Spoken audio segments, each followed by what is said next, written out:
The story of Gilgamesh. Both the Babylonians and Assyrians told stories about a great mythical king named Gilgamesh. The story of Gilgamesh is one of the oldest fairy tales in the world. Once upon a time, a king named Gilgamesh ruled the city of Uruk. Gilgamesh was half god and half man. He was the strongest man on earth. He could lift huge stones with one hand and leap over high walls without even trying hard. He was young and healthy, and he had all the money and power that any man could ever want. But Gilgamesh was as cruel as he was strong. He made the people of Uruk serve him day and night. He took their money and their food. He took their children to be his slaves. He never thought of others, only of himself. The people of Uruk were desperate to get rid of this wicked king, so they called up to the sky god, Anu. "Help us," they cried. "Our king is evil, and we cannot fight him because he has the strength of a god." Anu looked down from the sky and was very unhappy. "Look at this king, Gilgamesh," he said. "He has all the strength and power in the world, and yet he is cruel to weak and the helpless. This is not right. I will send an enemy to teach him a lesson." So Anu created a monster called Enkidu, a monster who was half man and half animal, with the strength of a dozen lions. "Go and fight Gilgamesh," he told Enkidu, and sent the beast man down into the wild wastelands around the city of Uruk. Meanwhile, Gilgamesh had a nightmare. He dreamed that a huge axe appeared at his door, an axe so big and sharp that he couldn't even lift it. When he woke up, he asked his mother what the dream meant. "A man is coming who could destroy you," his mother told him. "You'll have to make friends with him or die." Enkidu came closer and closer to the city of Uruk, but in the forest outside the city's walls, he met the son of a trapper, out checking his father's traps. When the boy saw the naked wild man, he was frightened, but he felt sorry for Enkidu because the beastman had no clothes or food and could not even speak.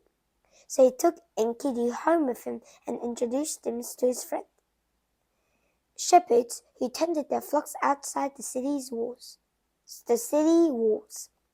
Enkidu lived with the trapper's son and shepherds for a long time. They taught him how to talk, how to eat, and how to wear clothes.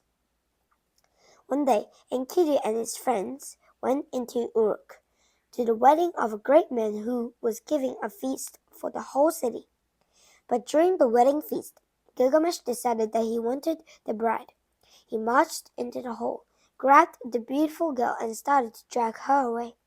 Enkidu was furious. He leaped up in front of the door. "You may be the king," he shouted, "but you'll have to kill me before you take this woman away from a bridegroom."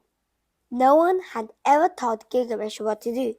He leaped at Enkidu and tried to wrestle him to the ground. They all fought up and down the wedding hall until the food was smashed on the floor and both of them were bleeding. Gilgamesh had never before met anyone so strong. Finally, he won the match. He pinned Enkidu down and sat on him, but he was so tired from fighting that he could barely move. He gasped out, "Let us be friends from now on." From then on, Enkidu and Gilgamesh were friends. Gilgamesh became kinder to the people in his city, and he and Enkidu had many adventures together. One day, the bull of the gods escaped from the sky and came down to earth. It came charging through Gilgamesh's kingdom, killing and hunting hundreds of people. It was so powerful that whenever it breathed, huge holes and chasms opened up in the earth.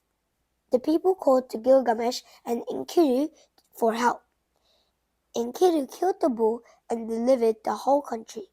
But the gods were angry with Enkidu for killing their bull. They sent terrible illness upon him. He suffered pain for 12 days and then died. Gilgamesh mourned his friend's death. He ordered the whole world to weep over Enkidu. He stopped taking baths. He even stopped eating. He could not bear the thought that death had taken Enkidu away. Finally, he decided that he would have to find the secret of eternal life and conquer death itself. He decided to go see Utnapishtim, the only immortal man on the whole earth. He traveled for a year and a day, and finally reached Utnapishtim's home. "What is the secret of eternal life?" he asked Utnapishtim. "If you can stay awake for 6 days and 7 nights, Utnapishtim told him, "you can become immortal." Gilgamesh agreed and instantly fell asleep. He woke up 7 days later. "Give me another chance," he begged. "Well," Utnapishtim said, "there is one more chance for you. If you can swim all the way down to the bottom of the ocean, you'll find a magical plant that lives in the sea's bottoms. On the sea's bottom. Pick it and eat it, and you'll become young again." Gilgamesh leaped up, tied a stone to his feet, and jumped into the ocean. He sank all the way down to the bottom. There he found the magic plant. He picked it, swam back up to the top of the ocean, and began the long journey home. "When I get home," he thought, "I'll eat the plant, then I will live forever." But one night, while Gilgamesh slept, a snake slithered up to him and found the plant. It smelled good, so the snake ate it and immediately became young again. That is why snakes shed their skin. When they begin to get old, they just climb out of their wrinkled old skins and become young again. But Gilgamesh woke up to find his magic plant was gone. He went home to Uruk, weeping and mourning, and like all men, he became old and died. But his story was told to all children of Uruk, and has been told to all their children and to their children's children until this very day.